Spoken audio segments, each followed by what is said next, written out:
Well, it's so good to have all of you with us today. My name is Chris, and we're in this second part of the series titled Refuel. Fill up before you will give up. So let me start the second part with, this question. Have you ever said yes to something when you wanted to say no? You know those moments. Someone asks you to do something, to help out with something, to schedule something, whatever the situation is, and they ask you, and before you know it, yes is coming flying out of your mouth when you really wanted to say no, but for some reason you just felt compelled to say yes. Have you been there before? I know I have. Well, let me ask this question in a slightly different way. Have you ever committed and then regretted?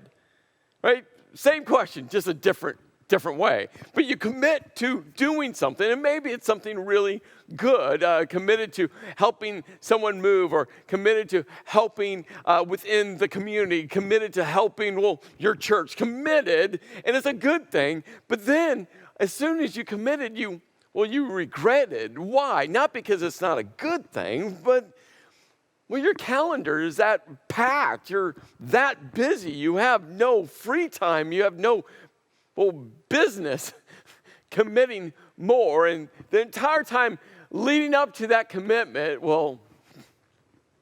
you're now regretting. Well, let's narrow down this question just a bit more.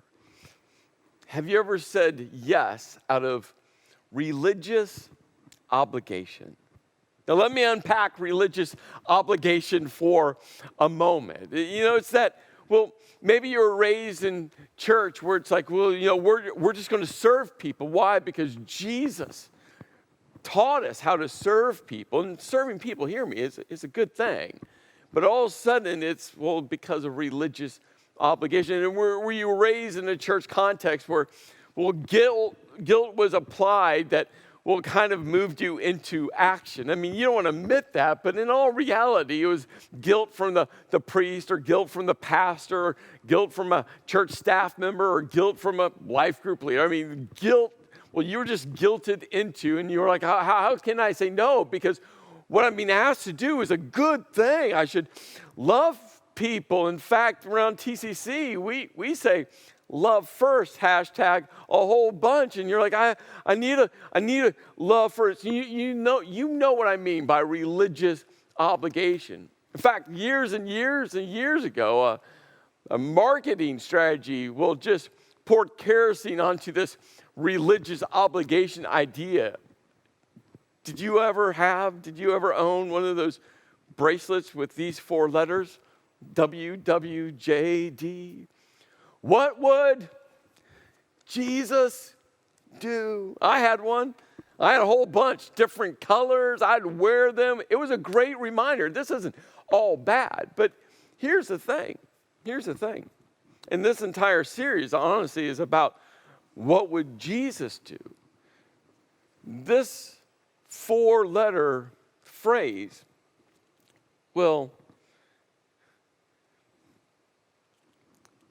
not always reflected Jesus, especially when it's tethered into, some religious obligation that, makes us commit and then regret. Say yes when maybe we should say no. This entire series, Refuel, is about helping you actually live a life that reflects Jesus. What would Jesus do? And so I just want to encourage you, follow along in this entire series. You can find it right here on tcconline.tv/refuel.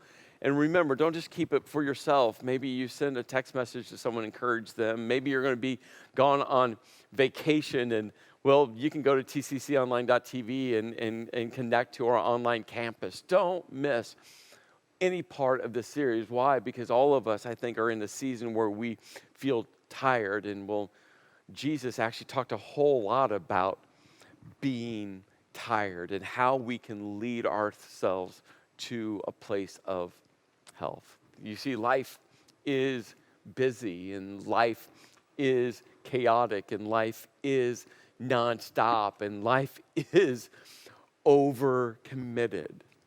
So right now, whatever church you're sitting in or wherever you're connecting on an online campus, just take 5 seconds and take a deep breath.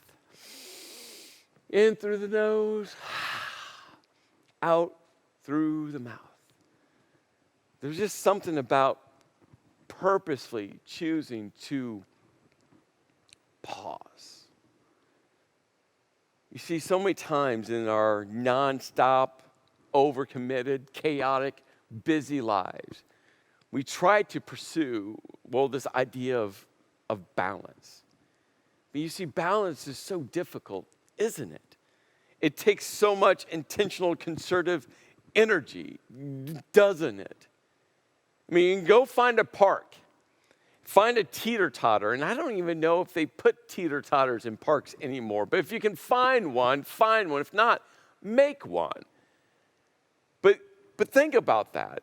If you took a step up on a teeter-totter right in the middle and you put your feet kind of on either side to kind of give yourself some balance, how much energy would it take for you literally to keep that teeter-totter in balance?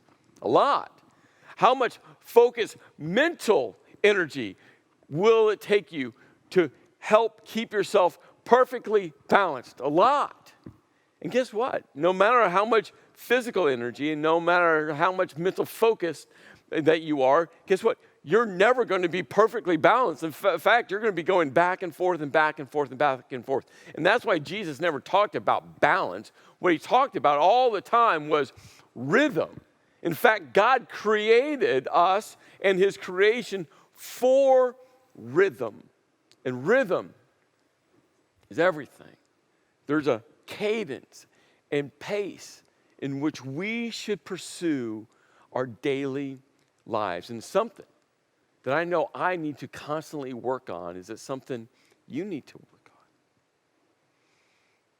The words that are guiding this entire series are words from Jesus. We looked at them in part 1, but Jesus said, "Come to me, all who are weary and burdened, and I will give you rest." Jesus said to take his yoke upon us and learn from him, for he's gentle and humble in heart. And then, when we come and accept that invitation, when we humble ourselves with his yoke, when we come underneath the discipline of his discipleship, that Jesus wants to grow us, he wants to shape us, but we have to humble ourselves to allow him to do that.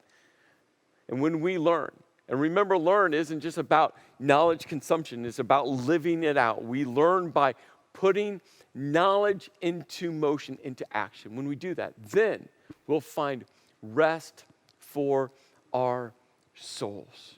And ultimately, that's what Jesus wants for you, is for you to find rest at a much deeper level, at a level that sleep can't fix, or eating right can't fix, or exercising can't fix. He wants you to discover rest for your soul. Now today, as we make our way into, this idea of all of our busyness battle, which I'm sure your calendar is as chaotic, as nonstop, as overcommitted, as busy as mine. What I want you to know, where we're going to end up, is there's going to be one specific spiritual insight that I think could have a significant impact on your daily life. And then I'm going to share with you 3 very practical actions that, I'm going to encourage you to put into place today.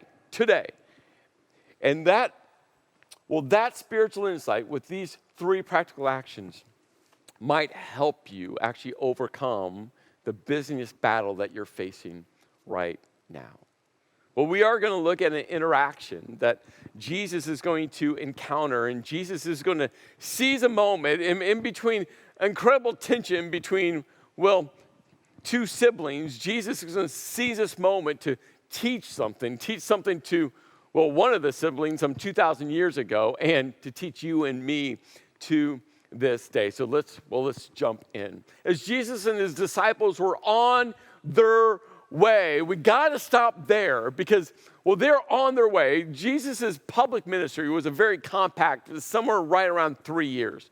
And he had selected 12, the disciples, that later were called the apostles. He selected these 12, but there was a larger group that started traveling with them, but they were always on the way. They were always on the move. And in fact, their life was busy. Their life was overcommitted. Their life was chaotic. Their life was nonstop. And here's another image. And they're, again, moving and traveling. And so as they were on their way, they came to a village. Now, this is a passing thought that, was just written down, but here's what we know. We know from context what village this was. This is the village of Bethany. Bethany is about 2 miles southeast of Jerusalem. It's right around the Mount of Olives. In fact, Bethany is this nondescript, unimportant little town. But this nondescript, unimportant town some 2,000 years ago is a really important location. You see, the village of Bethany is where Mary and Martha live. And Mary and Martha, their brother Lazarus lived there as well. Lazarus, the one who Jesus raised from the dead. Simon the leper Bethany was his hometown, and Jesus healed Simon the leper. In fact, the name Bethany could either mean house of figs or house of misery, depending on how you translate that Hebrew name. Either way it could go, and a lot of experts believe that there were a large number of people in Bethany that had an infectious skin disease, which would go into that translation of house of misery and Simon the leper living there.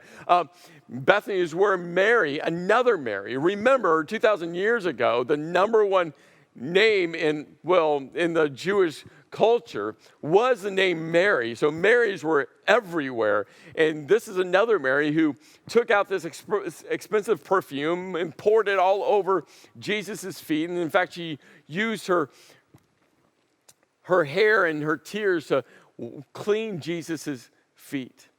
Bethany was the location where Jesus, right before he came into Jerusalem that last week, we call it the triumphal entry. It was Bethany where Jesus sent 2 disciples to go get him a donkey, and it was Bethany where Jesus stays that entire last week before he was crucified. And then God raised him from the dead, and it was Bethany where Jesus blesses the disciples and he ascends into heaven. And the Old Testament, Zechariah tells us that's there in Bethany, right outside of Bethany, where Jesus ascended, that the risen King Jesus is going to return one day. You see, we can't miss in passing this simple little line that it was just a village. Oh, this village, Bethany, is an epicenter of God doing something significant. And so as they approached this village named Bethany, there was a woman there named Martha. And oh, by the way, Mary, the number 1 name, Martha was the 4th most populous name during that time period. And she opened her home to him. And Martha's sister, we are told, her name was Mary. And what was Mary doing? Mary was sitting at the feet of Jesus, listening to what he had to say. Now, this is another important insight. Remember, Jesus was considered a rabbi, and women didn't sit at the feet of rabbis. Women weren't allowed some 2,000 years ago to sit at the feet of a rabbi. But Jesus, he welcomed Mary. He welcomed her to sit at his feet. And Mary was listening to Jesus teach. But remember, Mary had a sister, Martha. Luke writes, but Martha.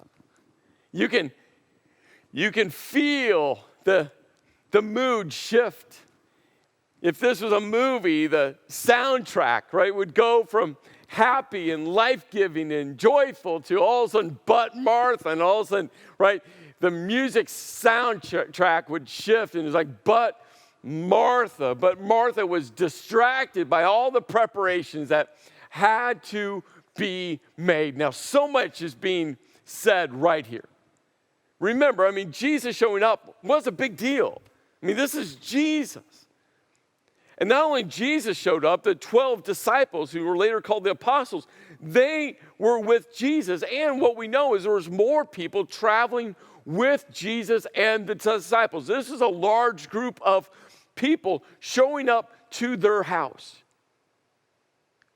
And what was customary, just like it is for us to this day, if someone comes to your house, you offer them something to drink.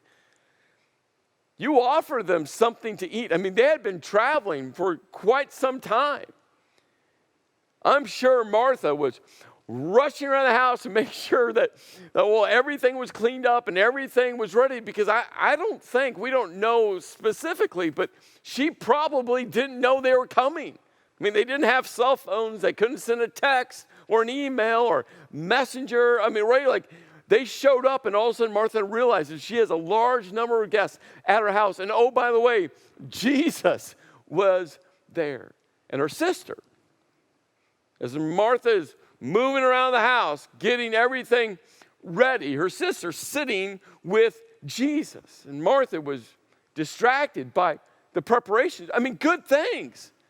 To serve Jesus, to serve the disciples, to serve the weary travelers that were with them, to clean up, to provide drinks and food and create a warm, welcoming environment. I mean, that's why this word had is so important. I mean, this has to get done. And Martha's like, hey, this has to get done. And, well, what's my sister doing? And all of a sudden, she looks at Jesus and she goes, hey, don't you care that my sister has left me to do the work by myself? It's like, don't you care? Hey, Jesus, I'm sweating. I'm out of breath. I'm exhausted. There's so much to do. There's so many people. There's so many, but all the preparation I have to do. Like, I wasn't planning for this. I wasn't preparing for this. Like, hey, Jesus, come on. Like, tell my sister Mary to come help me. I need some help. And literally she screams, hey, Jesus, tell her. Can you feel it? Have you been there before? Exhausted from doing a good thing, but exhausted and looking around you going, I need some help. Where's other people to help me? And Jesus, in the midst of this, sisterly tension, in the midst of all the guests who are listening in to all the commotion, Jesus seizes this moment, and what he says is going to lead us to this one spiritual insight. Jesus looks at Martha and goes, Martha, Martha, you are worried and upset about many things. I'm sure Jesus knew, because he's Jesus, that wasn't just about the food preparations and the drink preparations and cleaning the house. So much more going on within Martha.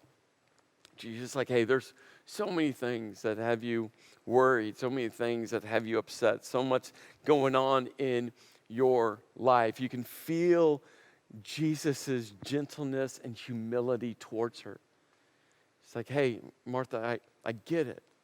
But Martha, what you have to understand is only a few things are needed. It's like almost Jesus is easing her into this one thought. She goes, or indeed, only one. Hey, Martha, in the midst of all of your distractions, in the midst of everything you're doing, in the midst of all the busyness and chaos, only one thing truly, truly matters. And hey, Martha, don't miss this. Your sister Mary, she's chosen what is better. And that word better literally means the best thing, the best choice, the best decision. It's like Mary, she's made the wise decision. Hey, Martha, you've been distracted. Good things, yeah. Your heart to serve, yeah. Your heart to feed, yeah. Your heart to take care of, yeah. All those are good things. But there's something that's better. There's something that is best. And your sister, she's gotten it right. You see, all of this leads to this one spiritual insight that you can't miss.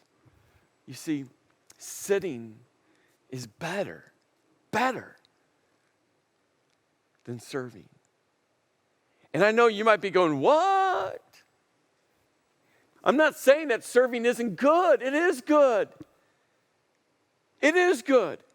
But sitting at the feet of Jesus, sitting and listening and learning, sitting is best. You see, another way to say this one spiritual insight, you could say it this way. Becoming is better than doing. Are you distracted by good things? Are you distracted by serving? Are you distracted by loving first and missing the sitting and the becoming? See, ultimately for Jesus, what Jesus is saying is you should serve and you should help people and you should put love into action. But don't miss the most important thing.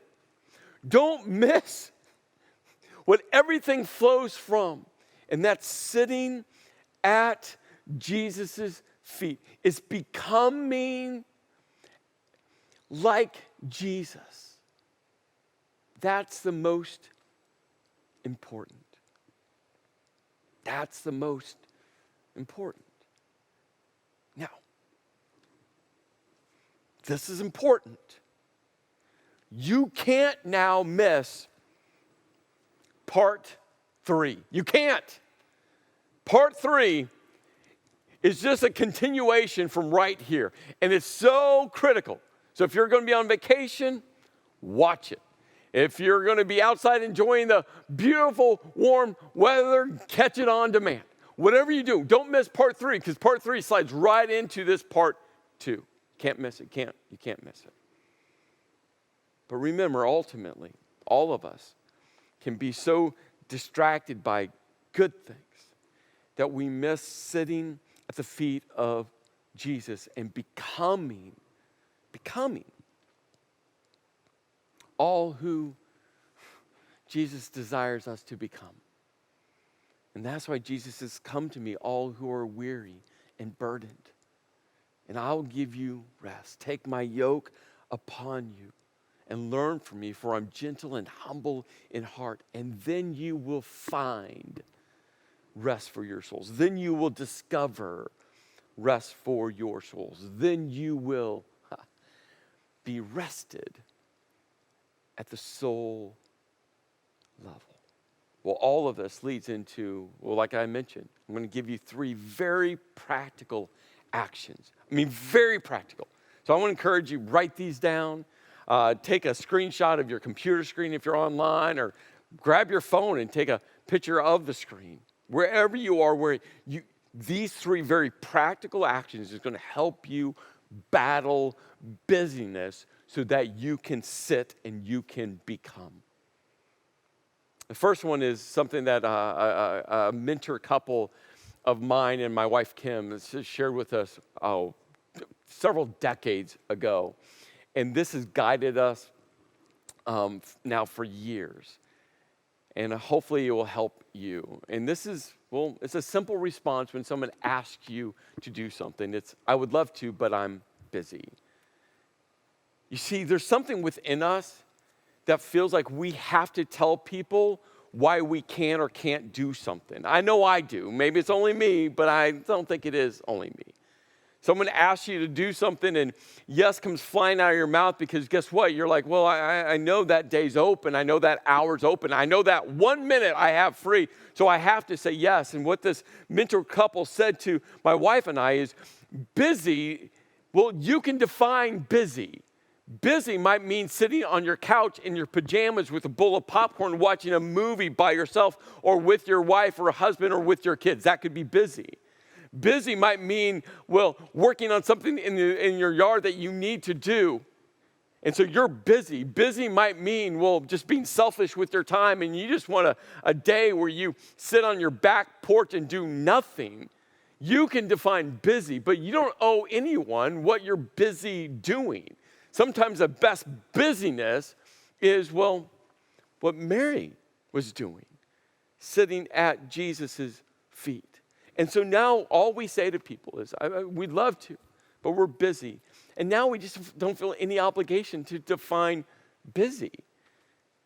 We just don't anymore, which leads to the second practical action. Let me check my calendar and I will get back to you.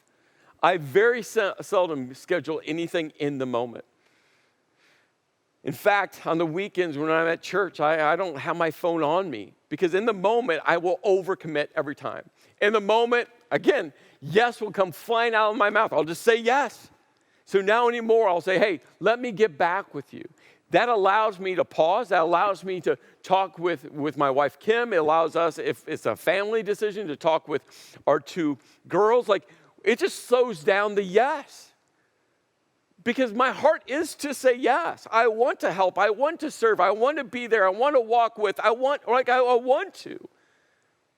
But when I push pause on the yes, it actually allows me to make a wise decision, which a lot of times I'll just say, man, I would love to. That's a good thing. That's a good thing, but I'm busy. And busy might just mean creating margin, creating rhythm for me to sit and to become. Which leads to number 3. I can't, but I know who you should ask.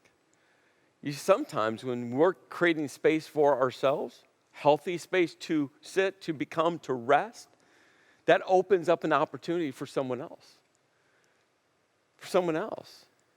There's other people that are looking for opportunities to serve, to put love into action, to help out, to roll up their sleeves. They're looking for that. Remember, you got to now make sure you connect with part 3. We're going to talk about that. And so when you go, hey, I can't, but I know someone who might say yes, gives them an opportunity. Remember, Jesus didn't heal everyone. Jesus didn't engage with everyone. Jesus didn't teach everyone. Why? Because Jesus understood this rhythm. And that's why he looked at Martha and said, hey, Martha, appreciate all of your hard work and your preparations, but what your sister Mary is doing is better. It's better. Put these 3 practical phrases in your daily vocabulary, in your daily responses, and watch what happens with your busyness. Well, throughout this series, we're just going to pause and give you 60 seconds to process one question. This week's question is this: what do you need to stop doing so you can focus on becoming? What do you need to stop doing, or maybe just push pause on doing so you can focus on sitting at the feet of Jesus? What do you need? Maybe there's some people you need to call and just say, hey, I know I committed, but I just can't right now. But let me help you find someone who can. Maybe right now you're looking at your calendar, you need to sit down with your spouse. Maybe for you right now, you need to call your girlfriend or boyfriend and say, hey, well, let's look at our calendar. Maybe right now you need to say, okay, I have to come back and re-look at this because the busyness is distracting me from sitting at the feet of Jesus. Parents, are you helping your kids, no matter their age, become who Jesus desires them to become? Are you creating a rhythm in their schedule in their life where they can actually sit at the feet of Jesus? Or are you just packing their calendar? Again, we want to give you 60 seconds right now. Answer this question.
So, what was the answer?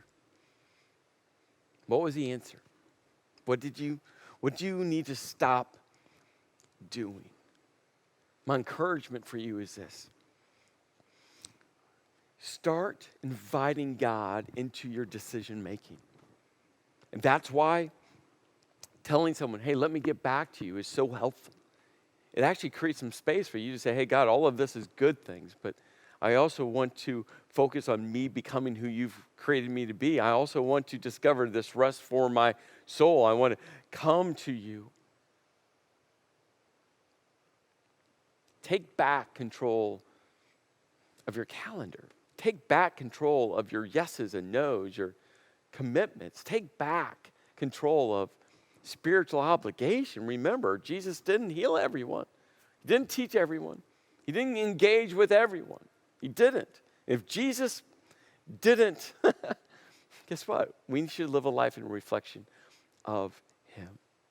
My prayer for you is you start untangling some of that busyness and fill the busyness with focusing on sitting at Jesus' feet and becoming who he desires for you to become. You can do it.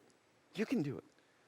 When you do, you're going to start to discover rest for your souls. Let's pray. Lord, I'm thankful.